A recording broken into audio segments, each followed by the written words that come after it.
Ceci est un livre audio autogénéré par Google. Logique sociale. Collection dirigée par Bruno Pequigno.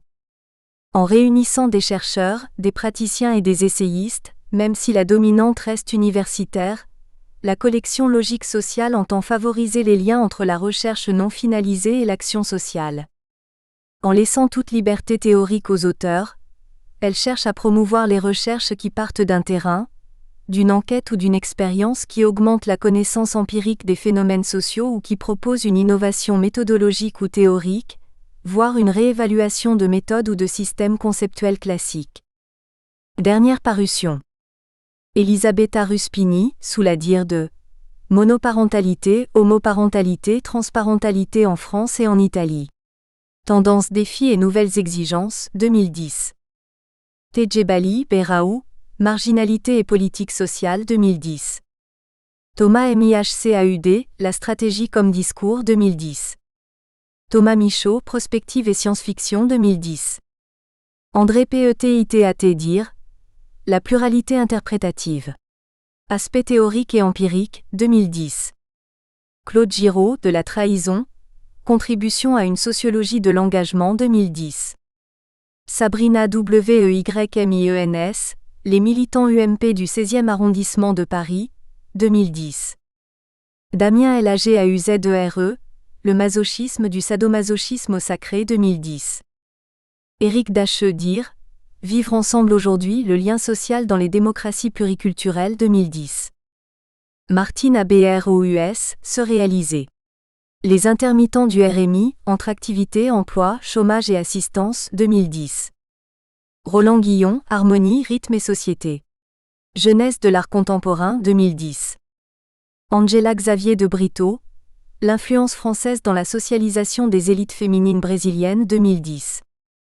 Barbara Lucas et Tanouyen Ballmercao, sous la direction de Les nouvelles frontières du genre. La division publique-privée en question, 2010. Christelle Greniertorres, dire L'identité genrée au cœur des transformations, 2010.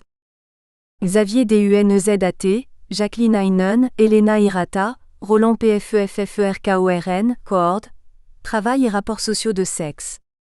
Rencontre autour de Daniel Kergoat, 2010. Alain Berger, Pascal Chevalier, Geneviève Cortès, Marc Dedezire, Patrimoine, héritage et développement rural en Europe, 2010. Jacques Goldberg dire Éthologie et sciences sociales, 2010. Monsieur Dendani, La gestion du travail scolaire. Études auprès de lycéens et d'étudiants, 2010. Françoise Chassagnac, Les sans-abri à La Rochelle de nos jours, 2010. Nathalie Frigul, Annie Thébault-Maury, Où mène le bac pro. Enseignement professionnel et santé au travail des jeunes, 2010. Avant-propos.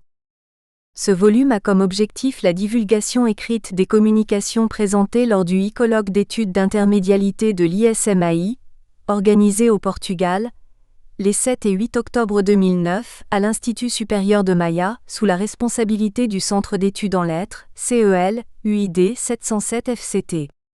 Le but de cette rencontre scientifique était surtout celui de comprendre comment le progrès technologique des dernières décennies était à l'origine des recherches intermédiales, obligeant les chercheurs à aborder autrement des domaines scientifiques et des objets culturels qui ont de plus en plus tendance à subir des effets de transfert et de fusion sémiotique. À ce moment-là, nous avons pu compter sur des contributions de chercheurs provenant de plusieurs universités et centres de recherche, organisés autour de thèmes tels que l'intermédialité et la postmodernité, la production de médias et d'hypermédias et les rapports entre la littérature et le cinéma. Comme l'écrit Silvestra Mariniello dans sa communication, l'intermédialité est un concept polymorphe qui porte entre autres sur la généalogie des médias fondée sur la matérialité de toute production culturelle et scientifique, sur les phénomènes de transfert, sur l'histoire des médias résultant de cette généalogie et de ces transferts. Aussi, les articles réunis dans ce volume montrent-ils bien à quel point la recherche intermédiale permet de comprendre l'ensemble des conditions qui rendent possibles les croisements et la concurrence des médias, nous amenant à réfléchir tout au long de cette œuvre sur les rapports entre la photographie et la littérature, Robert Fautzing, les médiatisations artistiques de techno-réalité avec un nouveau regard sur l'opéra, Paula Gomes Ribeiro, la fusion de la danse avec la poésie, Valentina Carampegia, les conséquences de L'. Éditorialisation des archives audiovisuelles, Matteo Treleani. L'utilisation de l'hypermédia et du multimédia dans le discours anthropologique, Fernando Faria Polino, et dans la communication littéraire, J. Esteves Rey. Les défis de l'adaptation du texte littéraire au cinéma, Isabelle Rionovo, Elena Padrao. La fascination que la littérature exerce sur les cinéastes, Manuel Toral, Mathis Engelbert, Jean-Christophe Valta, ou l'influence du cinéma sur le roman, Annabella Oliveira, pour ne faire référence à quelques-unes des contributions. Nous croyons donc que la diversité et l'actualité des textes inclus dans ce livre permettront de porter une nouvelle lumière sur l'intérêt de l'approche intermédiale dans un contexte culturel déterminé par l'éclatement des frontières disciplinaires. Célia Vieira et Isabelle Rionovo. L'intermédialité, un concept polymorphe. Silvestra Marigné-Lohin. À Michel. Résumé. C'est l'accélération extraordinaire des progrès technologiques de ces 30 dernières années qui est à la base du développement des recherches intermédiales. En effet, il est vite apparu que pour saisir, dans toute leur complexité, le comportement et l'impact des nouveaux médias qui naissent incessamment des percées technologiques, il fallait aborder autrement les phénomènes médiatiques présents et passés. Plutôt qu'un système fermé, l'intermédialité est un axe de pertinence Muller, reliant la technique et les communautés qui par elle se construisent, s'interpellent, conçoivent leurs échanges, Villeneuve. Terme polysémique, l'intermédialité désigne à la fois a. Les relations entre médias. b. Le creuset de médias et de technologies d'où émerge et s'institutionnalise peu à peu un média particulier. c. Le milieu complexe résultant de l'évolution des médias, des communautés et de leurs relations. d. Un nouveau paradigme qui permet de comprendre les conditions matérielles et techniques de transmission et d'archivage de l'expérience, Méchoulan. Concrètement, la recherche intermédiale, telle que définie en ABCD, a pour objet 1. La généalogie des médias fondée sur la matérialité de toute production culturelle et scientifique. Les matériaux constitutifs, lieux, corps, voix, images, sons, etc. Les supports matériels, pellicules, rubans magnétiques, etc. Les techniques et les technologies impliquées dans la dite production. 2. Les phénomènes de transfert. Le transfert, concept nodal de la culture contemporaine, est entendu ici comme transport de matériaux ou de technologies d'une culture à une autre, d'un média à un autre. Le matériau et la technologie transférée se transforment dans le processus, puisque leur identité et leur sens sont fonction d'une relation à un contexte. 3. Une histoire des médias basée sur cette généalogie et ses transferts. 4. L'effet des médias sur la pensée du temps, de l'espace et du vivre ensemble. 5. Le rôle de l'art dans la construction des relations entre les médias, les savoirs et les communautés. Dans son principe même, l'intermédialité ne fait pas qu'appeler à l'éclatement des frontières disciplinaires, elle l'impose. Mon article ne pourra évidemment pas couvrir tous ces aspects. Il se concentrera sur le milieu intermédial, essaiera de définir le concept de médiation et se penchera sur la nécessité de se donner un nouveau paradigme pour comprendre les conditions matérielles et techniques de transmission et d'archivage de l'expérience. Mots-clés, intermédialité, média, médiation. Qu'est-ce que l'intermédialité ? Se demande Éric Méchoulan, dans une entrevue pour la revue Spirale, un nom jeté sur un ensemble flou de pratiques d'analyse issues de savoirs déjà développés ? Un appareillage théorique en voie de constitution avec sa litanie de pratiques rituelles et de questionnaires stéréotypés ? Un trompe-l'œil ? À mon sens, tout cela à la fois, c'est bien son intérêt de l'intermédialité, un concept polymorphe donc.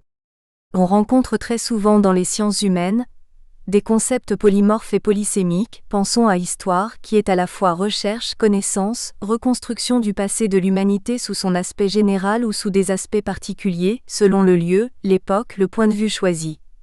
Ensemble des faits, déroulement de ce passé 3. Ouvrage relatant des faits du passé, évolution de l'humanité à travers son passé, son présent, son avenir, ensemble des apostrophes. Événements, évolution concernant une personne ou une chose. Ce qui arrive à quelqu'un, ce qui le concerne en particulier, ce qui est fait par quelqu'un, récit concernant un fait historique ou ordinaire, narration d'événements fictifs ou non, et encore choses, objets auxquels on ne sait pas ou ne veut pas donner de nom, et finalement récit, une discipline, le contenu de cette discipline. Pensons aussi à culture, et à tout ce à quoi ce concept peut renvoyer, de la mise en valeur d'une terre d'étendue variable, destinée à la production agricole, à l'entretien et exploitation des qualités d'un être vivant, à des fins utilitaires ou esthétiques, à la fructification des dons naturels permettant à l'homme de s'élever au-dessus de sa condition initiale et d'accéder individuellement ou collectivement à un état supérieur, à l'ensemble des moyens mis en œuvre par l'homme pour augmenter ses connaissances, développer et améliorer les facultés de son esprit, notamment le jugement et le goût, aussi, dans un sens péjoratif, au caractère normatif contraignant de l'éducation sociale, des idéologies régnantes.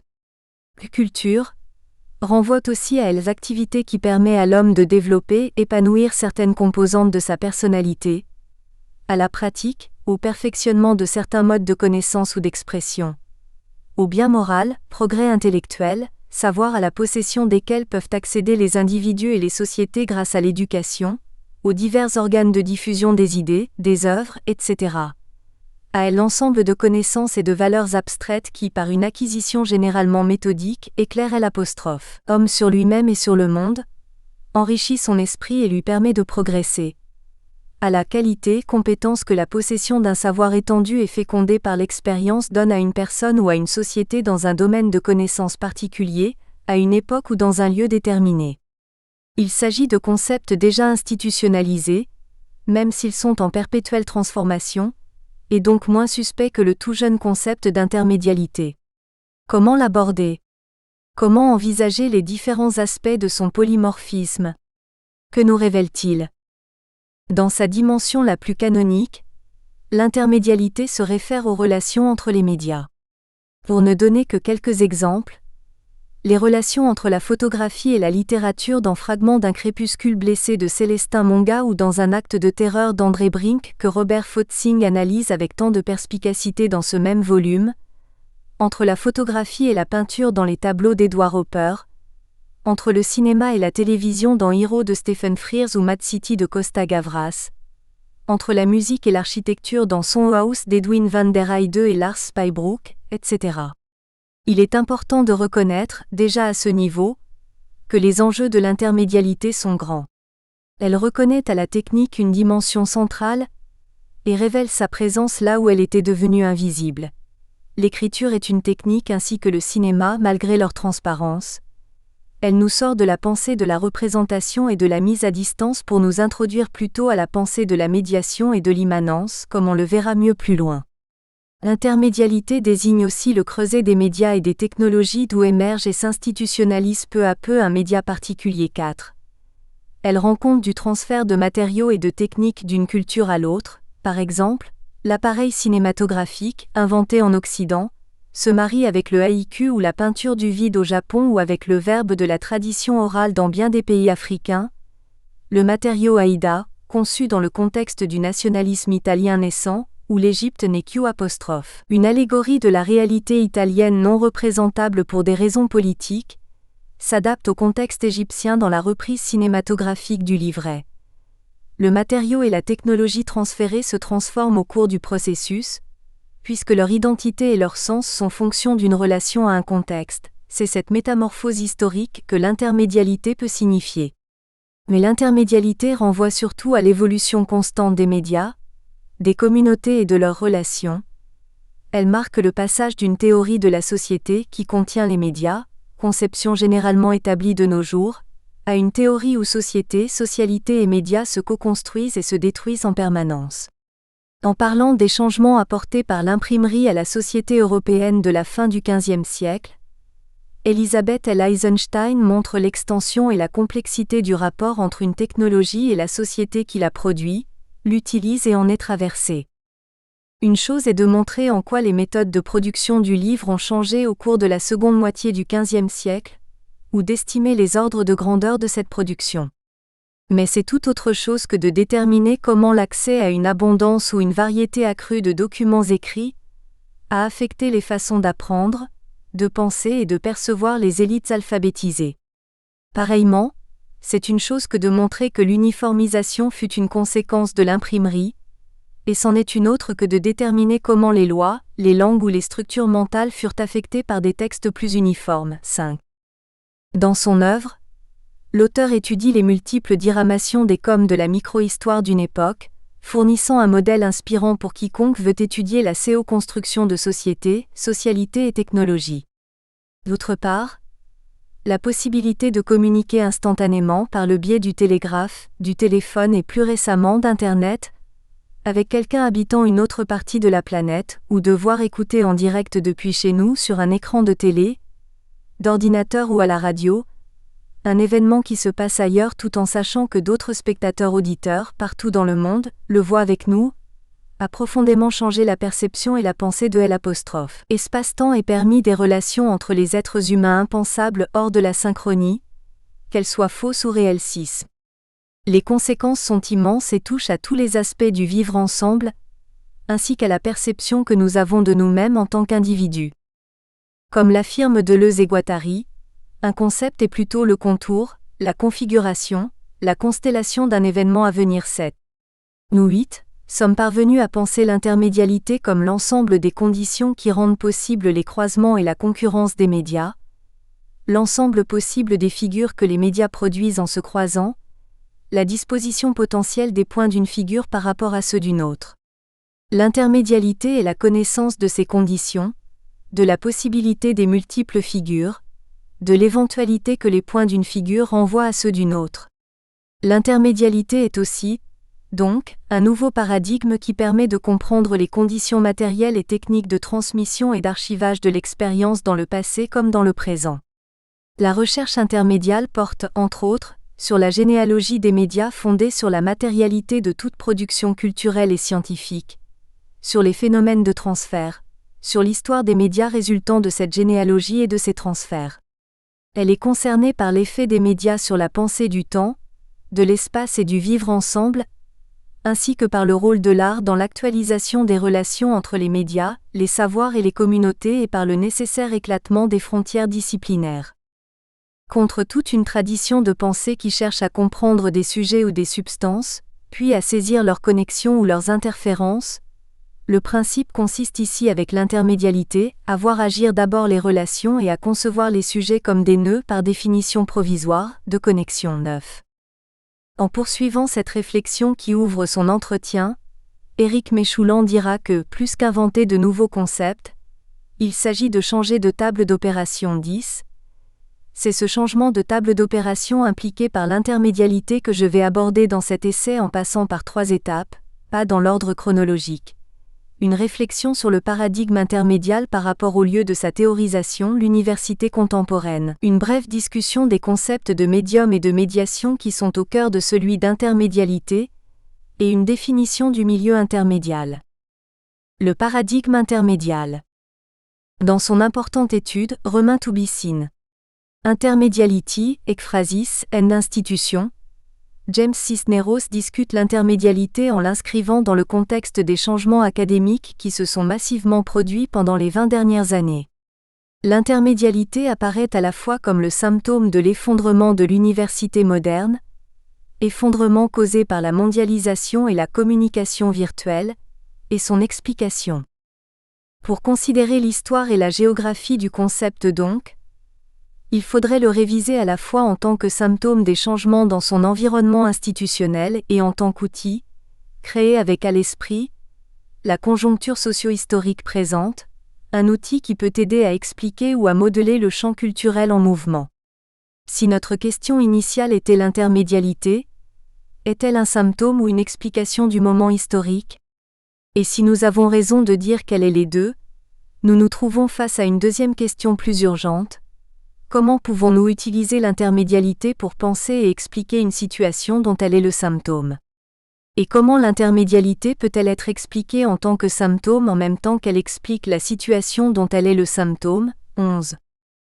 C'est pour répondre à cette question plus urgente que l'auteur introduit la figure rhétorique de l'ekphrasis, dont l'étude lui révèle la différence en tant que facteur constitutif du trope et l'aide à identifier le rôle que l'intermédialité, successeur de l'ekphrasis, peut jouer à l'intérieur de l'institution académique.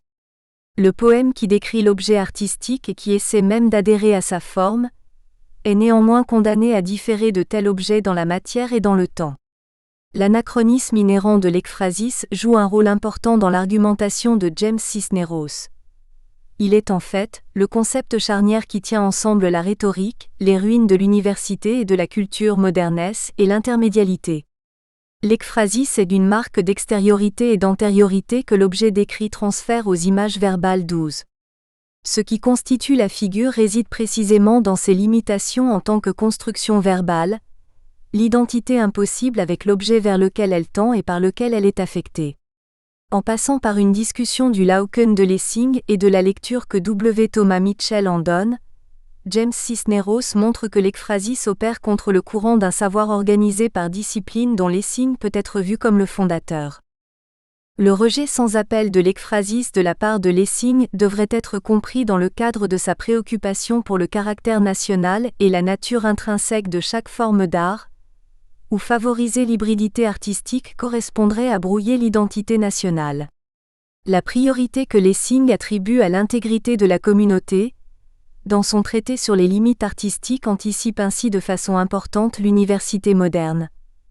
Un lieu laïque national à l'intérieur duquel des objets sont produits et évalués, et où la production culturelle acquiert du sens selon une hiérarchie d'art et de discipline. Maintenant, ce complexe disciplinaire est en train de changer, ce qui explique en partie l'attention renouvelée à la figure de l'ekphrasis que Lessing rejette 13. La force perturbatrice de l'ekphrasis est dans sa temporalité, qui contourne les divisions que Lessing voulait imposer.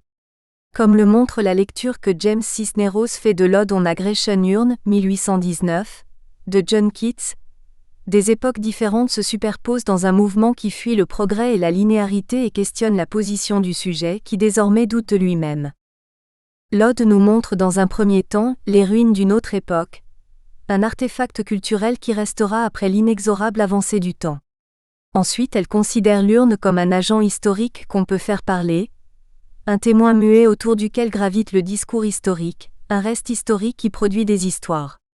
Et finalement, l'ekphrasis se réalise quand l'urne parle et quand le vase, maintenant violé, révèle le secret encore porté par son silence.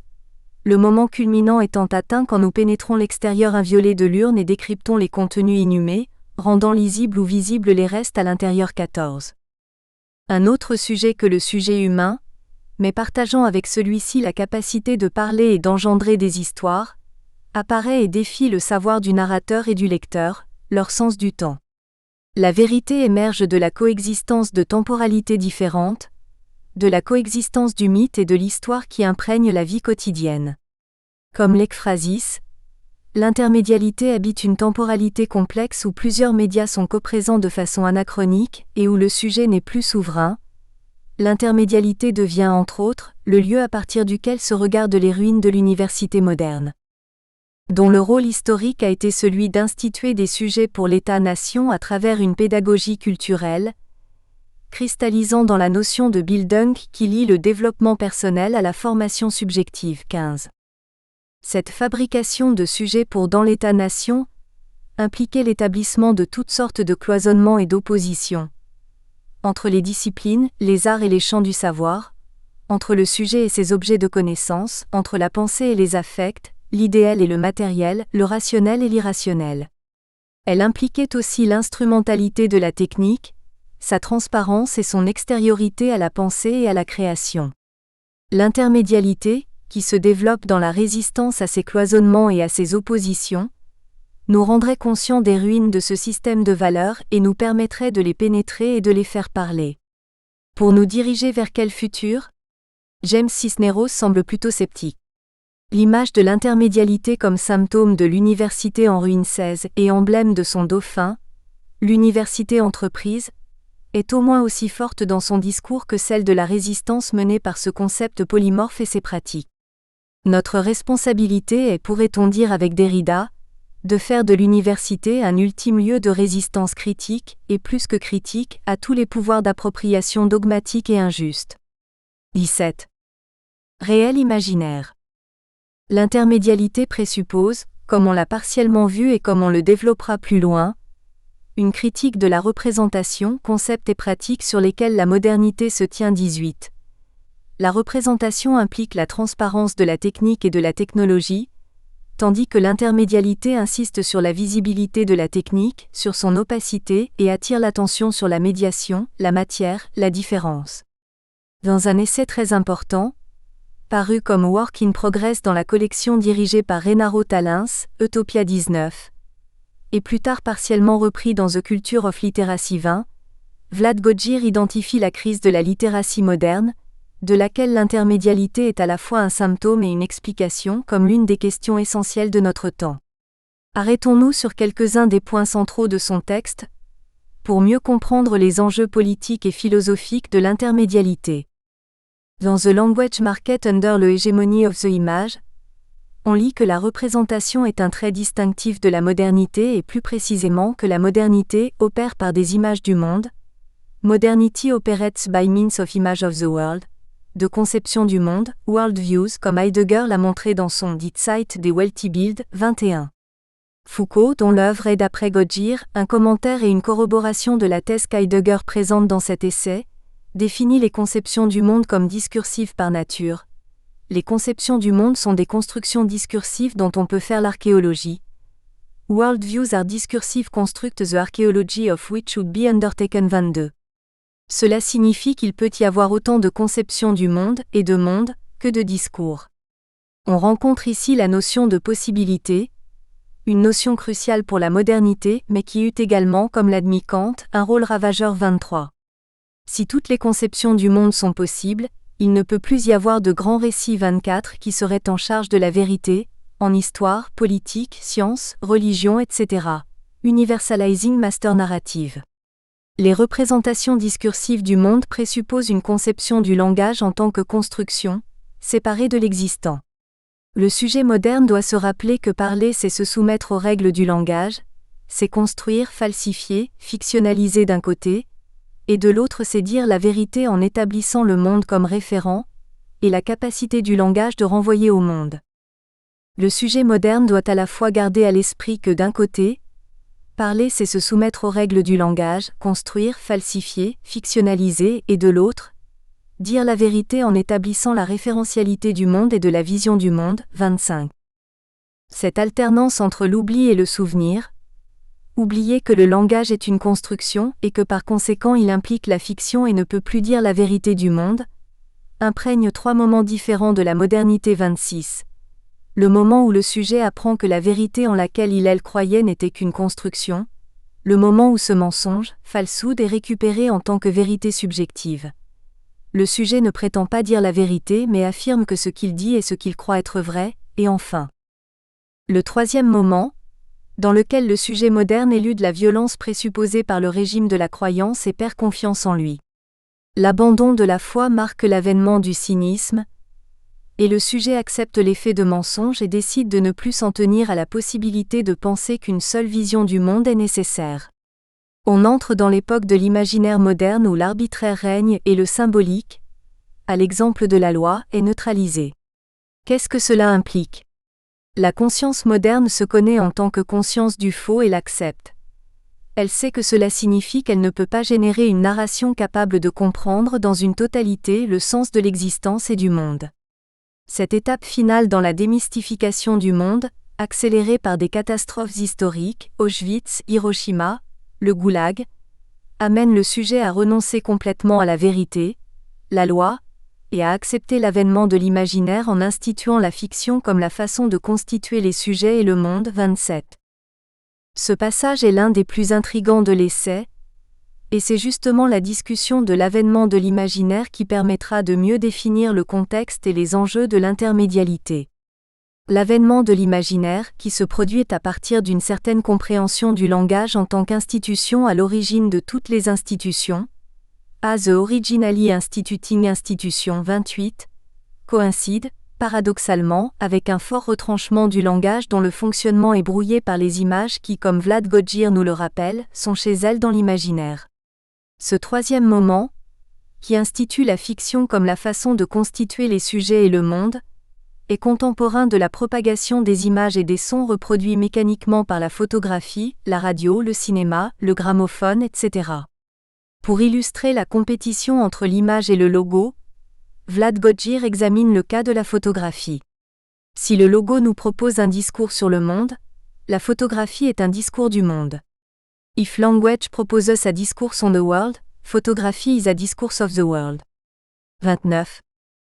En nous donnant les choses telles qu'elles sont, la photographie leur confère une présence imaginaire qu'aucun mode de représentation n'avait atteinte jusqu'à ce moment. À l'origine, image signifie imitation. L'image qu'imite le monde reste distincte du monde. Désormais, nous avons des images qui coïncident à un tel point avec ce qu'elles montrent qu'elles s'abolissent en tant qu'image pour devenir la réalité, magiquement répétée, confère Walter Benjamin. Dans l'image plastique de la peinture, le monde était nié, tandis que maintenant nous avons un monde affirmé en lui-même. Les images rendent maintenant possible le paradoxe selon lequel le monde s'expose et s'affirme devant le langage humain. 30. Ce passage et la réflexion qui s'ensuit explicitent ce qui est sous-entendu, sans qu'on le reconnaisse, dans toutes les études sur le cinéma et la photographie en tant que reproduction de la réalité. Il redirige l'attention de la relation entre l'image et le réel à la nature imaginaire de ce qui est donné comme réel. Plutôt que de dire « c'est imaginaire mais cela paraît réel » et de questionner la façon dont cette impression de réalité est produite, tout en affirmant la primauté de la réalité, Vlad Godgir dit « l'image confère au réel une présence imaginaire, le monde existe en tant qu'image et l'image adhère à la réalité du monde qui est présent en elle hors de l'opposition réel-imaginaire. La phrase « c'est imaginaire mais apparaît réel » devient « c'est réel et c'est imaginaire ». Le monde, magiquement répété à travers la reproduction mécanisée, est présent dans l'image qui n'est plus une représentation, qui n'est plus discursive, et acquiert à son tour la qualité de l'image. En effaçant la distance entre l'image et son référent, la photographie et la télévision ne créent pas un imaginaire à partir de la réalité, mais rendent imaginaire la réalité qu'ils reproduisent, la rendent présente en tant qu'image. L'analyse de Vlad Godgir résonne dans l'article de James Cisneros, Imaginary of the End of the Imaginary. Bazin and Malraux on the Limits of Painting and Photography 31, qui introduit dans la discussion la notion de différence, cruciale dans cette équation apparente entre le modèle et l'image. L'image et le modèle.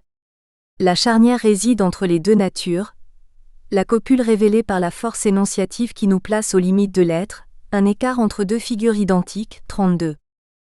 Dans le paradigme basinien, dit James Cisneros, la répétition de ce qui est donné, du monde, révèle les limites énonciatrices d'un moment, show the enunciative limits of a moment, 33. Quand le sujet montre du doigt quelque chose qui est à la fois identique et différent de sa matérialisation dans la photo. Le texte de James Cisneros se livre indirectement à un dialogue inspirant avec celui de Vlad Godgir et apporte des éléments importants au débat sur la photographie dans le contexte de la fin de la littératie moderne.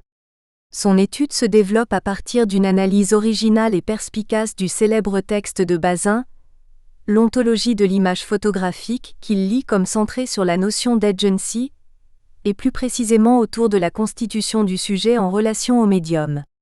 Si l'un des traits de la modernité était la constitution du sujet en relation au logo, ici il s'agit de la constitution du sujet en relation au médium photographique, en relation au cadre, framing, comme le spécifie James Cisneros.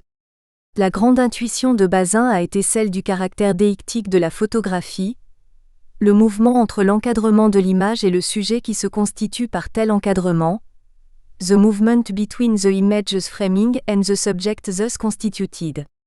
34. Contrairement à la peinture, une forme spirituelle d'expression intérieure, la photographie indique la série de relations extérieures qui constituent le regard en tant que lieu de l'énonciation.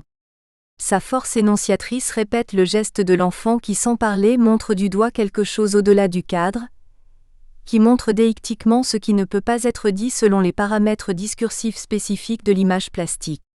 L'ambivalence déictique double le monde, indiquant la limite entre l'intelligible et le mystérieux. 35. Cette lecture de l'essai de Bazin jette une nouvelle lumière sur la fonction épistémologique de la photographie et de tous les médias qui s'y basent. Là où le cadre montre le potentiel d'une image langage, Le contenu de la photo, sa composition de lignes, lumière et couleurs, donne du sens à ce potentiel après sa communion avec un sujet qui regarde. L'ontologie de Bazin est l'acte d'encadrer, pas le cadre, mais l'acte qui le situe, qui crée une image et son spectateur de termes corrélatifs dans une matrice où un langage visuel prend place. 36. Il y a une différence entre la présence indexicale de la photographie et le contenu de la photo qui peut être traité par le langage. La deixis, constitutive de l'acte de prendre une photo, échappe au langage, ou plutôt en indique les limites ainsi que les limites d'un sujet qui essaye de saisir le monde et qui se défait dans le processus 37. L'avènement de l'imaginaire est à la fois la reconnaissance du langage en tant que construction qui nous donne le sujet et le monde et fait de l'artifice la nouvelle loi, et l'éclatement de la compétition entre le langage et les images qui conduit à ce que Vlad Godzir appelle un monde sans nous dans lequel une réalité non médiatisée par le logo devient l'expression même de l'imaginaire et s'y substitue 38, ou à ce que James Cisneros appelle « World Without Exterior 39 », dans lequel la carte qui couvre le monde ne le remplace pas mais pareillement à la photographie, s'ajoute à la nature comme une autre composante de son ordre nouveau 40. Les images analogiques et numériques nous donnent un monde qui a été soumis au travail du langage et qui en est sorti intact, that has been subjected to the workings of language and has come out unaffected 41. Cette phrase puissante et suggestive évoque la crise de la littératie moderne, témoigne de l'urgence du renouvellement de la littératie et défie les chercheurs de travailler dans cette direction. Ce qui est en jeu ici, ce n'est pas l'opposition binaire entre l'époque de la littératie et l'époque de l'audiovisuel, mais la reconnaissance de l'insuffisance de la littératie moderne, textuelle, face aux différentes pratiques sociales de la visualité humaine qui ont été apprivoisées, ignorées ou refoulées dans la culture de la littératie et qui impose à travers les échanges de plus en plus fréquents et intenses avec des cultures non scripturaires, à travers les médiations technologiques de ces échanges et le développement rapide des médias audiovisuels, spécialement le cinéma et la télévision. Le concept d'intermédialité semble pouvoir fournir des points de repère sur le chemin du renouvellement de la littératie, dans la tentative de combler les écarts entre notre expérience et notre compréhension de cette même expérience. L'intermédialité porte l'analyse hors du champ linguistique et littéraire, intermédialité et non pas intertextualité par exemple, et invite à penser la médiation, la technologie, la matière. Si la réalité n'est pas médiatisée par le logo, si le logo n'est plus le médiateur universel qu'il a été dès le début de l'État moderne, est-ce que la réalité est immédiate ? Pour affirmer la faiblesse du langage face à la vitesse des images et des sons, Vlad Godzir n'hésite pas à prendre des positions extrêmes, presque paradoxales. L'importance de cet essai ne devrait pas être sous-estimée. Il traite de l'écart dramatique entre l'expérience vécue, notre vie avec les médias, et un discours qui appartient encore à la littératie moderne, textuelle ou scripturaire, et qui essaie d'expliquer, de décrire, de transmettre et de comprendre telle expérience, mais qui est souvent inadéquat à la tâche. Aujourd'hui, nous avons l'impression de vivre une transition, nous ressentons le changement, mais en même temps nous faisons l'expérience du manque de moyens pour nommer ou connaître le nouveau, ou notre relation avec ce nouveau. La qualité mystique de l'image photographique provient de l'indication de ses limites pour la compréhension humaine, qui peut déchiffrer son expression, mais qui ne peut pas objectivement saisir son énonciation 42. Plutôt que ses limites pour la compréhension humaine, on pourrait dire ici avec Vlad Godzir, pour la littératie moderne, qui est basée sur la distance entre le sujet et le monde, et l'opposition, à l'intérieur d'un système binaire de valeurs, ainsi que sur l'attribution de l'action, agency, à un sujet originaire capable de manipuler la technologie pour dire, connaître, imiter et contrôler le monde. La photographie et le cinéma manifestent une autre présence, dont la notion d'une agency qui manipule un médium instrumental ne peut pas rendre compte. Cette autre présence exige, pour être comprise, qu'on sorte du langage en tant que médiateur universel, qu'on laisse le langage être envahi par les images, le discours être transformé par ce qui lui oppose une résistance, par ce qui exige Q'. On reconnaisse la présence du figural dans le langage quand la configuration du savoir, basée sur la logique 43, en tant que pont entre le langage et le monde, se transforme en une autre configuration. Dans une histoire des médias, L'affrontement violent de la photographie avec l'histoire des images qui la précèdent indique aussi sa valeur de fin d'un imaginaire. La rupture avec la peinture devient claire quand on suit l'affirmation de Bazin selon laquelle l'essence de la photographie est dans l'indépendance du faire de la technologie qui produit ces images. L'affirmation de Bazin rend aussi évident le contrôle institutionnel déployé pour combler une telle rupture. Les appareils idéologiques qui assujettissent l'inquiétant doublage de la technique à des récits de permanence et de continuité selon lesquels le médium est un instrument dans les mains d'une identité habile. L'économie discursive déjà établie réagit contre l'imaginaire émergent, institutionnalisant la nouvelle image pour mettre le sujet à l'abri de l'agency constructive et hétérogène du médium technologique. 44. L'intermédialité qui, comme le dit James Cisneros, nous fait accéder au reste de la culture, devient le lieu à partir duquel être témoin de la lutte entre deux littératies, deux régimes de connaissances, et ouvre de nouvelles avenues essayant de répondre aux questions soulevées par la prolifération des médias mécaniques et numériques. L'espace de l'intermédialité est l'espace hybride où le discours s'ouvre au visible, et où la visualité devient discursive dans un mouvement qui perturbe la construction linguistique et philosophique qui les gardait séparés. Elle est différente de l'intertextualité ou de l'interartialité, parce qu'elle implique la centralité de la technique à la compréhension des différentes dynamiques. En se concentrant sur le médium, l'intermédialité ne peut pas ignorer la surface dans laquelle la lettre prend forme, ni la base matérielle du médium, les modalités de transmission, la matérialité de la communication, elle ne peut pas tolérer l'abstraction, ni les oppositions binaires. L'intermédialité, qui ne sépare pas l'ordre des symboles de l'ordre des choses, est une théorie et une pratique de la différence ainsi que de la qualité du milieu dans lequel on vit. Le milieu intermédial. Le matériau de tout art, la brique, la couleur, l'argile, le corps, la voix, le son et finalement la vie, la réalité brute ou fantasmatique 45, existe en relation à un médium, qu'il s'agisse de la peinture, du langage, de l'architecture, de la sculpture, du théâtre, de la danse, de l'appareil photographique ou cinématographique, de la vidéo, la relation est en fait primaire dans la médiation 46. Questionnons la nature et les lieux de la médiation. Qu'entendons-nous par médiation ? La médiation partage-t-elle la nature dynamique et éphémère de l'événement ? Renvoie-t-elle à un sujet qui, grâce à un moyen média, ou encore à une technique, représente, transforme, communique une réalité ? Se situe-t-elle à l'intérieur de la philosophie de la représentation et de l'économie de la vérité ? Ou en montre-t-elle plutôt les limites ? À quel concept de technologie le concept de médiation renvoie-t-il ? La médiation est le faire d'un médium. Le terme médium est un emprunt au latin medium, milieu, centre. En particulier, je reprends du dictionnaire historique de la langue française, le Robert, la définition de médium en tant que substance, milieu dans lequel a lieu un phénomène. Cette définition, XVIe siècle, unit le matériel, la matière même, la substance, l'espace et l'événementiel, le mouvement, le survenir d'un phénomène. Les deux sont inséparables. Le médium est donc déjà un milieu et un faire, une action ou une série d'actions. Pour expliquer la nature complexe et dynamique de la médiation, j'emprunte à Heidegger la figure du pont dans son essai « Bâtir, habiter, penser 47 ». Léger et puissant, le pont s'élance au-dessus du fleuve. Il ne relie pas seulement deux rives déjà existantes. C'est le passage du pont qui seul fait ressortir les rives comme rives. C'est le pont qui les oppose spécialement l'une à l'autre. C'est par le pont que la seconde rive se détache en face de la première. Les rives ne suivent pas le fleuve comme des lisières indifférentes de la terre ferme. Avec les rives, le pont amène au fleuve l'une et l'autre étendue de leur arrière-pays. Il unit le fleuve, les rives et le pays dans un mutuel voisinage. Le pont rassemble autour du fleuve la terre comme région, 48. Le lieu n'existe pas avant le pont. Sans doute, avant que le pont soit là, y a-t-il le long du fleuve beaucoup d'endroits qui peuvent être occupés par une chose ou une autre. Finalement, l'un d'entre eux devient un lieu et cela grâce au pont.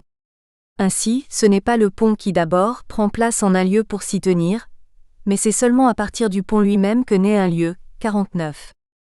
Ce qui émerge est avant tout la nature dynamique du pont. Chaque passage dévoile, pour rester avec Heidegger, sa fonction de connecter, de relier, de créer, de métamorphoser des espaces en lieux. Le pont transforme le monde dans lequel il s'inscrit. Le pont est de l'ordre de la rencontre, du devenir, de l'événement, de la métamorphose. C'est une action, le passage du pont, le pont en tant que passage, qui produit à la fois les rives et la région qui accueillit le pont et le fleuve sur lequel il s'étend.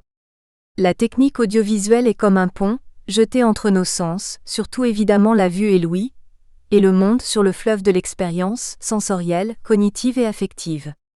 L'action de le traverser est presque infinie, car presque infini est le nombre des usagers avec leurs tactiques et leurs ruses, 5 ans.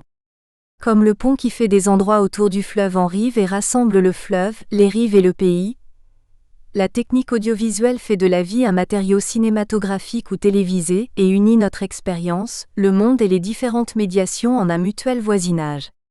Ce qui compte, c'est ce qui se produit autour du pont, c'est le devenir de la région, le devenir cinéma de la vie, la rencontre du cinéma et de la vie, la rencontre de la médiation cinématographique avec d'autres médiations de l'expérience, à l'infini.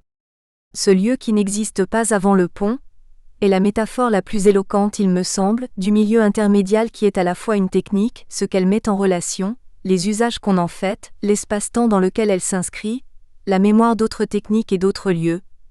Le pont contient d'autres ponts parcourus, photographiés, filmés, peints, dessinés. Un médium en contient toujours d'autres, le milieu est nécessairement intermédial. Cette réflexion trop rapide nous ramène à la question de la technique posée plus haut. À quel concept de technique nous renvoie-t-il ce pont, ce médium ? Le pont n'est pas seulement l'instrument, le moyen pour réaliser une cause, par exemple celle de traverser le fleuve.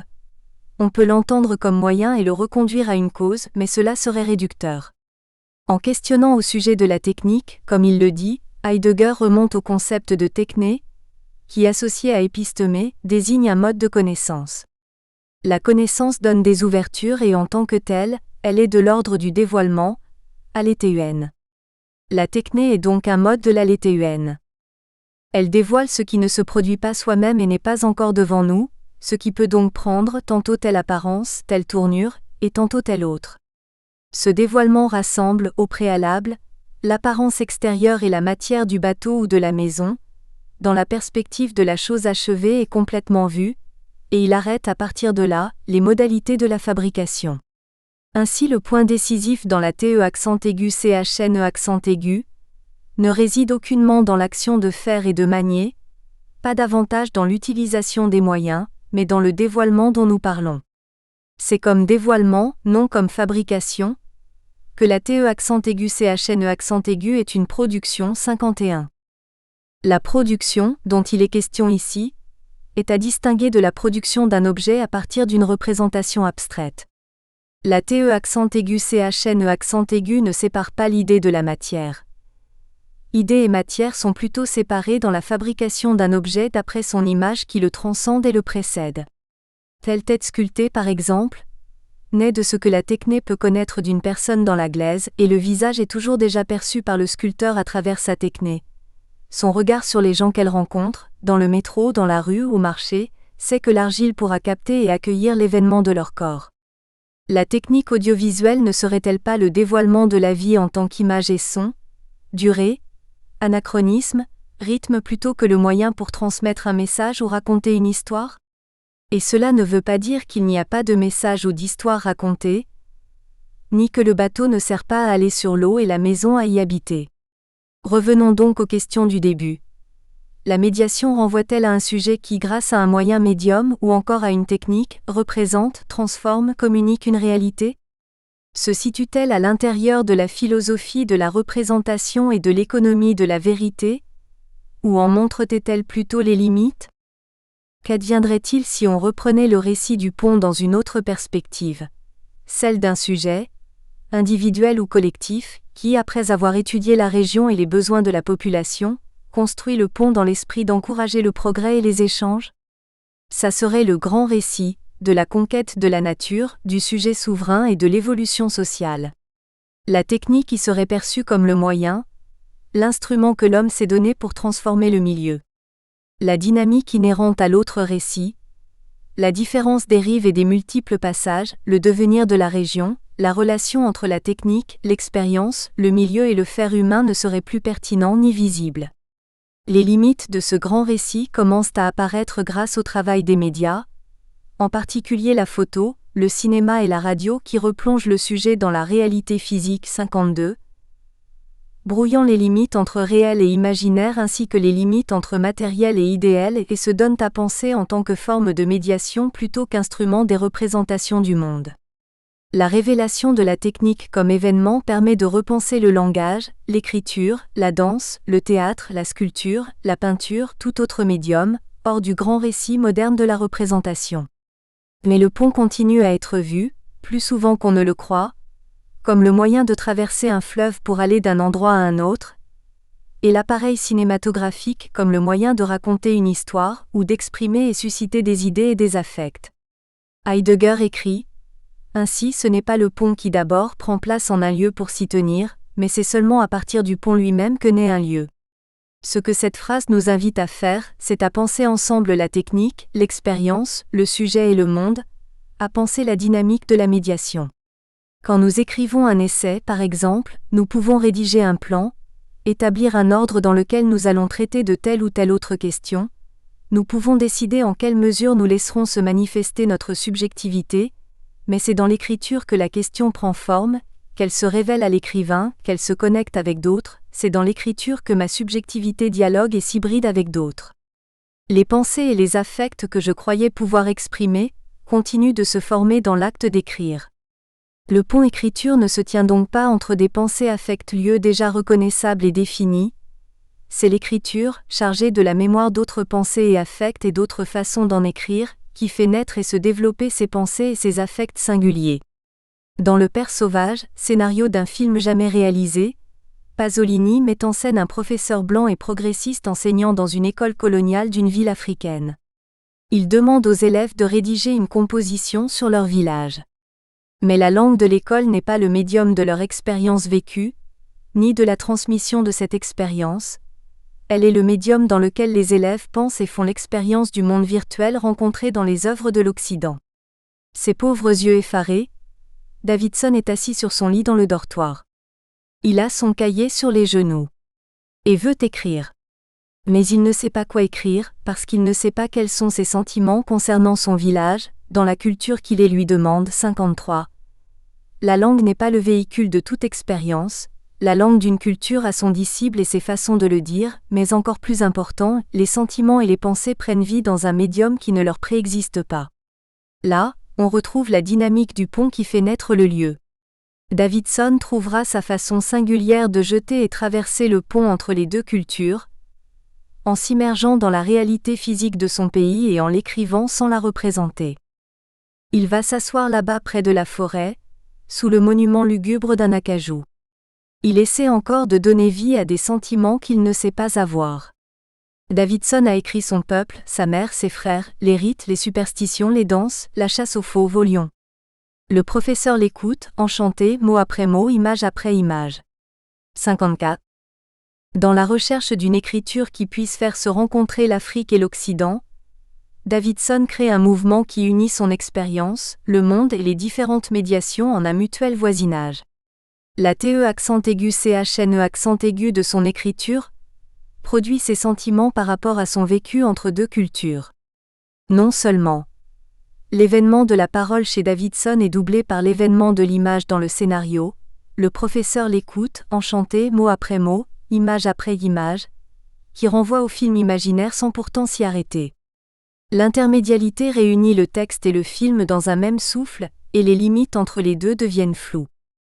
Je voudrais conclure cette excursion dans les méandres de l'intermédialité par une autre image, picturale, cette fois, qui semble figurer la dynamique de la médiation et le devenir du milieu intermédial.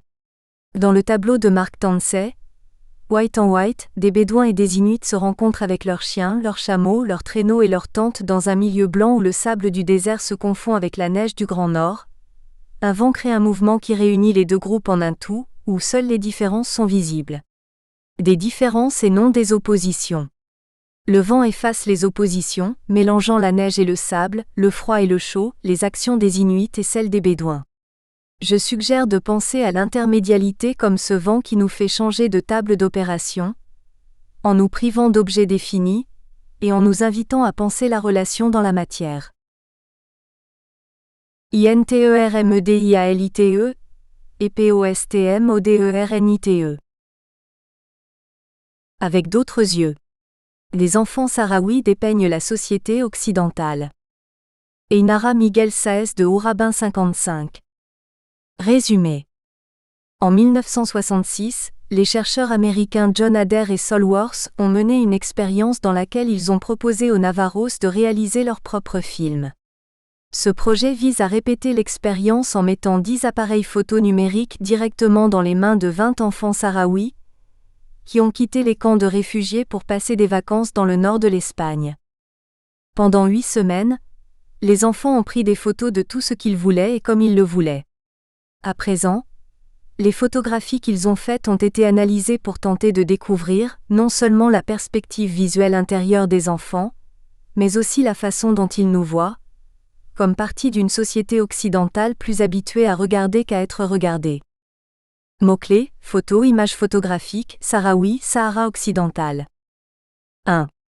Le projet. En 1966, 2 chercheurs nord-américains, John Adair et Sol Worth, ont prêté 7 caméras vidéo simples à 7 Navarros pour qu'ils puissent réaliser leur propre film avec une formation technique minimale.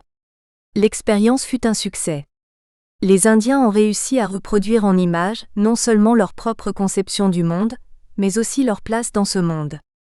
Ce projet vise à reproduire cette expérience en fournissant 10 appareils photo à 20 garçons et filles sahraouis, qui, cet été de 2009, grâce à l'Associación Burgalesa de Amigos del Pueblo Saharaui, ont quitté les camps de réfugiés pour passer leurs vacances dans la province. Pendant les mois de juillet et août, nous avons laissé les enfants photographier tout ce qu'ils voulaient, comme ils le voulaient. Ainsi, non seulement ils se sont photographiés, mais ils nous ont aussi photographiés, comme partie d'une société occidentale plus habituée à regarder qu'à être regardée. Ceci est le plus intéressant du projet, étant donné que bien que ce soit une caractéristique des Occidentaux de parcourir le monde en enregistrant des images d'autres personnes comme si elles étaient les autres, il est difficile d'obtenir des documents enregistrant le regard de ces autres sur nous, les Occidentaux. En outre, comme les photographes sont des enfants de 8 à 12 ans, nous avons l'assurance d'obtenir un regard innocent, sans préjugés et sans inhibition. 1.1. Objectif.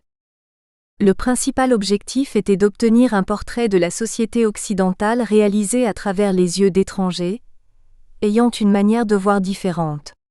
Mais il y en avait d'autres plus spécifiques, comme par exemple l'observation de cette manière de voir, spécialement leur modèle cognitif, leur style narratif, leur façon d'ordonner l'espace, et la comparer avec la nôtre. Tout ceci nous a permis de réussir un rapprochement fascinant entre les deux cultures, qui brise les stéréotypes actuels. Sur ce point, il faut souligner le caractère précurseur du projet car au cas où les résultats de la recherche seraient significatifs, et tout porte à croire qu'ils le seront, le modèle peut s'étendre à d'autres provinces et ou communautés espagnoles, Andalousie, Catalogne, Madrid, Pays Basque, où travaillent des membres du réseau de chercheurs sur la photographie auquel appartient l'équipe de recherche. 1.2. Plan de travail. Après avoir conclu l'accord avec l'Associación de Amigos del Pueblo Saharaui à Burgos, le premier pas a consisté à convaincre 20 garçons et filles sahraouis et leurs 20 familles d'accueil de Burgos à participer volontairement au projet. Cela n'a pas été difficile. Le projet a été présenté pendant les 2 séances d'information organisées par l'association les 13 et 20 juillet 2009. La première à Miranda de Ebro, où 4 familles ont été inscrites, et la deuxième à Burgos, où 16 ont accepté de participer. Elles n'avaient qu'à se conformer à 2 exigences. Posséder un ordinateur pour pouvoir télécharger les photos et les enregistrer sur un DVD, et s'engager à livrer les photos dans les délais convenus.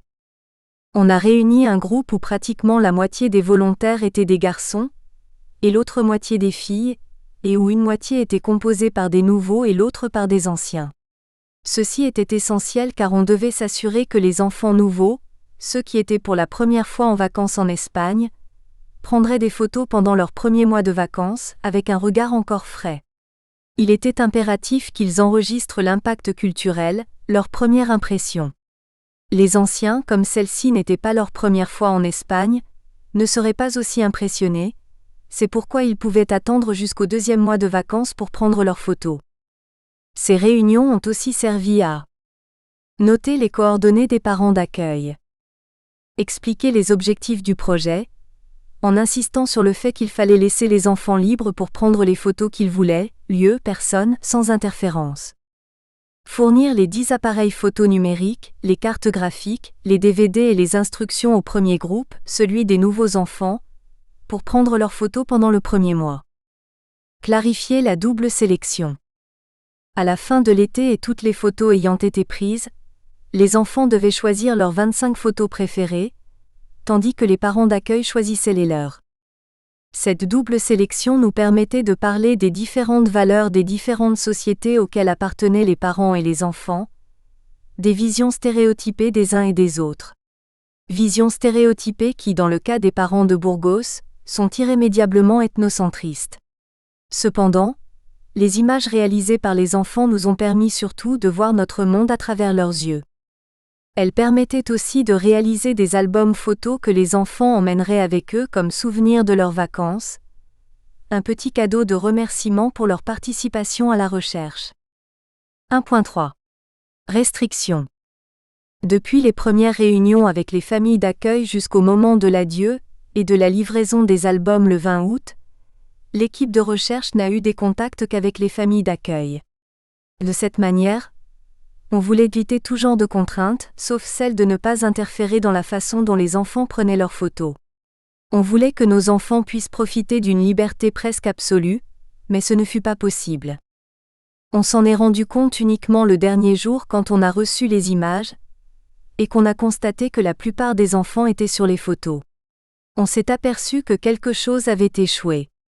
Malgré notre insistance, dans la plupart des cas, c'étaient les parents au lieu des enfants qui faisaient des photographies, obligeant ainsi à des précautions au moment de tirer des conclusions. Outre cette importante restriction, on a eu d'autres problèmes mineurs. Des 20 familles participantes, l'une a abandonné le projet sans préavis. Il a été ainsi impossible de la remplacer par une nouvelle famille. Quelques familles ont livré un nombre inférieur de photos, ce qui fait que, au lieu des 1000 photos prévues, nous n'en avions que 805 à analyser. D'autres familles n'ont pas réalisé la sélection, et elles n'ont pas mis des titres sur les photos livrées. De toute manière, les plus de 800 images ont été saisies dans une base de données informatique et l'équipe a déjà commencé le travail d'interprétation. Évidemment, les photos suscitent plus d'une lecture toute suggestive. J'essayerai d'avancer avec quelques-unes pendant ce travail. 2. Le peuple sahraoui.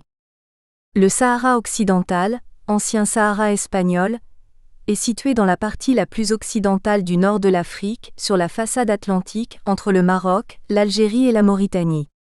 Il s'agit d'un désert plus grand que la Grande-Bretagne, d'une terre aride, rocheuse et dépeuplée, avec environ 250 000 personnes. Toutefois, ses côtes sont bonnes pour la pêche et ses sols sont riches en phosphates de grande qualité et autres trésors minéraux.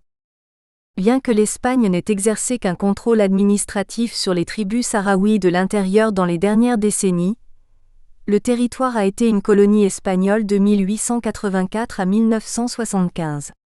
Il y a donc 34 ans qu'Hassan, le roi du Maroc, décidé à consolider le prestige de sa couronne en « réunifiant la nation », a déclaré la guerre à l'Espagne pour récupérer ce qu'il désignait comme Sahara marocain. Peu après, il réalise un référendum non contraignant auprès de la Mauritanie saisissant la Cour internationale de justice.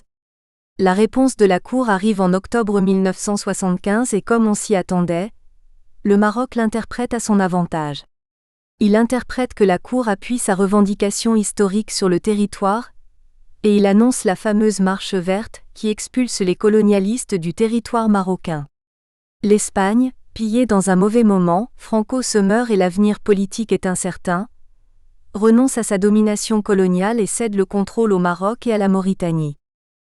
Cependant, tout le monde n'est pas d'accord avec cet arrangement et rapidement, le Front Polisario, Front populaire de libération de la Sagia El Amra et du Rio de Zoro, un mouvement indépendantiste né en 1973 avec le soutien politique et militaire de l'Algérie, de la Libye et d'autres pays, commence son offensive contre l'armée marocaine qui à ce moment-là avance déjà dans le territoire en obligeant un grand nombre de Sahraouis à quitter leur village et à fuir vers l'est, vers la frontière avec Algérie.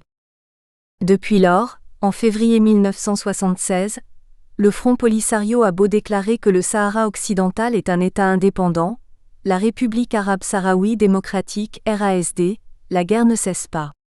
En 1979, la Mauritanie renonce à sa portion de territoire du Sahara occidental, mais le Maroc assure sa position en construisant un mur d'une longueur de 2000 km qui divise encore le territoire du nord au sud.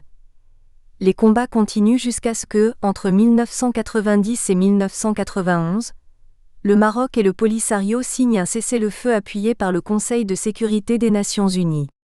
Un plan de règlement est approuvé, devant aboutir à un référendum où les électeurs doivent choisir entre l'indépendance et l'intégration au Maroc, mais ce référendum n'a pas encore eu lieu. Le problème, ce sont les listes électorales. Jusqu'à présent, les deux partis en désaccord, le Royaume du Maroc et le mouvement indépendantiste Polisario, ont été incapables de se mettre d'accord sur l'une des questions de base pour l'organisation d'un référendum, qui est sahraoui? Ou ce qui revient au même, qui peut et doit participer au vote?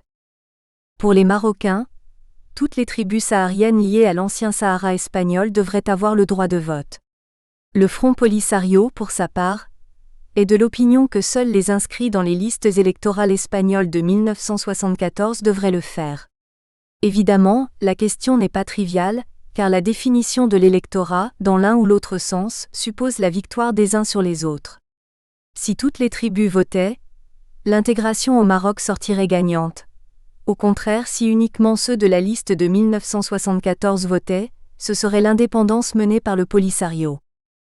La résolution du conflit ne semble pas être facile, et les conséquences sont tragiques pour un peuple qui se trouve depuis environ 35 ans sans pays, partagé entre les territoires occupés par le Maroc, à l'ouest du mur défensif, les zones libérées par le Front Polisario, entre le mur marocain et les frontières avec l'Algérie et la Mauritanie, et les camps de réfugiés de Tindouf, à l'est du mur, en Algérie. 2.1. Le programme Vacances en paix. Le programme Vacances en paix, un mouvement solidaire développé dans la plupart des communautés autonomes espagnoles depuis plus de 10 ans, permet à plus de 9000 enfants sahraouis de passer leurs vacances d'été avec d'autres familles espagnoles, loin des camps de réfugiés et des conditions difficiles du désert. De juin à septembre, la température dans les camps atteint les 50 degrés Celsius à l'ombre. Il s'agit d'une expérience positive pour tous. Les enfants sahraouis ont l'opportunité d'apprendre l'espagnol, d'aller chez le médecin, de manger des aliments frais. Les familles espagnoles ont l'opportunité de connaître une nouvelle culture et d'être solidaires. Le programme permet aussi de... Nous espérons que vous avez apprécié cet aperçu. Pour continuer à écouter ce livre audio sur Google Play Livres, utilisez le lien dans la description de la vidéo.